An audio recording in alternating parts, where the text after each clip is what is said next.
विधानसभेत मांडतायत आणि आपल्या नालासोपारा विरार वसईचा विकास करण्यासाठी सातत्याने प्रयत्न करतायत आणि आपल्या सर्वांचे नेते माननीय राजनाप्पांना मी विनंती करतो कृपया त्यांनी मोर्चाला संबोधित करावं। आजच्या या अतिविराट मोर्चामध्ये उपस्थित असलेले या नालासोपारा विरार वसईचे सर्व त्रस्त नागरिक आणि ज्यांनी माझ्यासारख्या एका सामान्य शेतकऱ्याच्या मुलाला महाराष्ट्राच्या विधानसभेत पाठवलं असे माझे पवित्र मतदारांना मी नतमस्तक नमस्कार करतो। आदरणीय खासदार सन्माननीय जिल्हाध्यक्ष आमचे विरोधी पक्षनेते गटनेते महेंद्र पाटील आणि सर्व सरचिटणीस सर्व नगरसेवक आणि उपस्थित सर्व नागरिक बंधू भगिनींनो, खरं म्हणजे माझ्या पूर्ववक्त्यांनी एवढं चांगलं सांगितलं आहे। मनोज पाटील असतील, आमच्या प्रज्ञाताई असतील आणि सावरासाहेब आपल्याला आरक्षण करणार आहेत, त्यामुळे मी अधिक सांगण्यासारखं काय असं मला वाटत नाही। पण मनोज पाटलाला मला एक सांगायचं आहे, आयुक्त आणि महापौर कालच आपण ऐकलं की त्यांना हॉस्पिटलच्या बद्दल काहीच माहिती नाही, कदाचित ते माहिती घेण्यासाठी गेले त्यामुळे आज आले नाहीत। कारण या महापालिकेचं दुर्दैव असं आहे, महापालिकेत चालवणारं प्रशासन, आम्ही आमदारावर ठीक आहे हो, आमदाराला सगळं ब्रह्मज्ञानी नाही, सगळ्याच गोष्टी माहित असलं पाहिजे असं काही नाही, पण महापालिका आयुक्ताला आणि महापौराला तिथे दोघांपैकी एकही बोललं नाही की आम्हाला माहिती आहे असं। हॉस्पिटल कसे बांधणार? बरं, जे हॉस्पिटल 2 वर्षापूर्वी प्रज्ञाताईंनी सांगितलं की 2 वर्षापूर्वी ज्याचं भूमिपूजन झालेलं, राज्य सरकारच्या जागा ती कोर्टाच्या नावावर होती, कोर्टाच्याकडून राज्य सरकारकडून महापालिकेला 22 कोटीची जागा विनामूल्य वर्ग करण्यात आली आणि त्या GR मध्ये उल्लेख आहे की माननीय आमदार राजन नाईक यांच्या विनंतीवरून 22 कोटीची जागा विनामूल्य देण्यात आली। भारतीय जनता पार्टीचा विजय असो।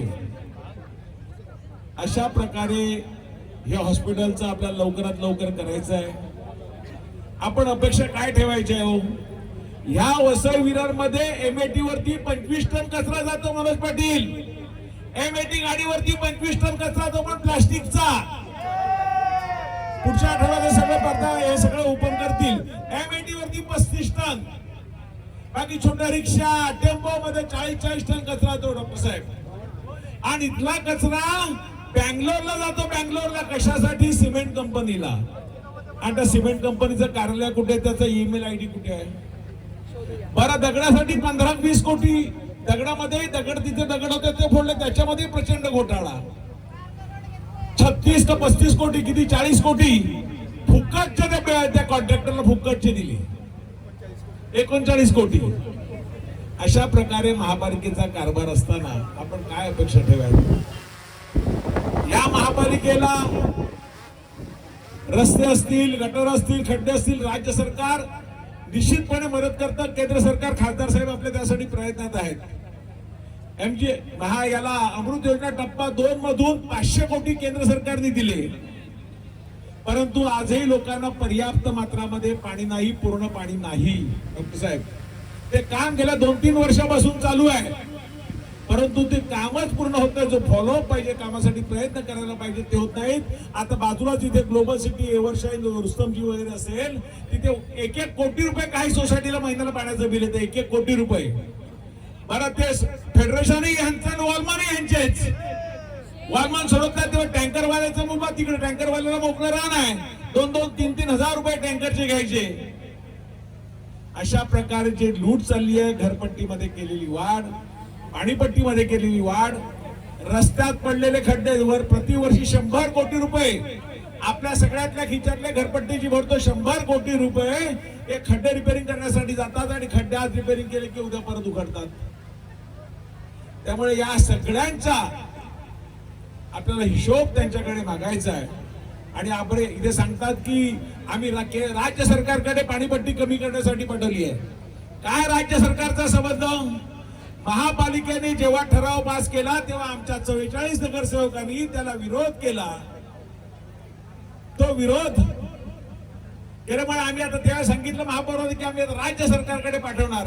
राज्य सरकार संपर्क येतो कुठे? हा जर प्रशासन काळात ठराव झाला असेल तर तो आम्ही थांबून ठेवलेला. मग आता तुमची सत्ता आल्यानंतर का ठराव तो परत काढला? म्हणजे ह्याला जबाबदार कोण आहेत? ह्याला इथले सत्ताधारी ज्या पाणीपट्टी आणि घरपट्टी वाढायला जबाबदार आहेत हे निश्चितपणे मी सांगतो. खासदारांनाही बोलायचं आहे, त्यामुळे अधिक न बोलता आपल्या सर्वांचे मनापासून आभार व्यक्त करतो. अशीच एकी दाखवा. हा मोर्चात एक झाकी आहे. मी सत्ताधाऱ्याला प्रशासनाला सांगून ठेवतो, हा मोर्चात एक झाकी आहे. पुढचा मोर्चा संपूर्ण विरार वसईतली सगळे लोक येतील, रस्त्यावर उतरतील. त्यामुळे खड्डे असतील, पाणीपट्टी असेल, घरपट्टी असेल, याचा निश्चितपणे आपण विचार करावा अशी विनंती करतो आणि इथे थांबतो. जय हिंद, जय महाराष्ट्र.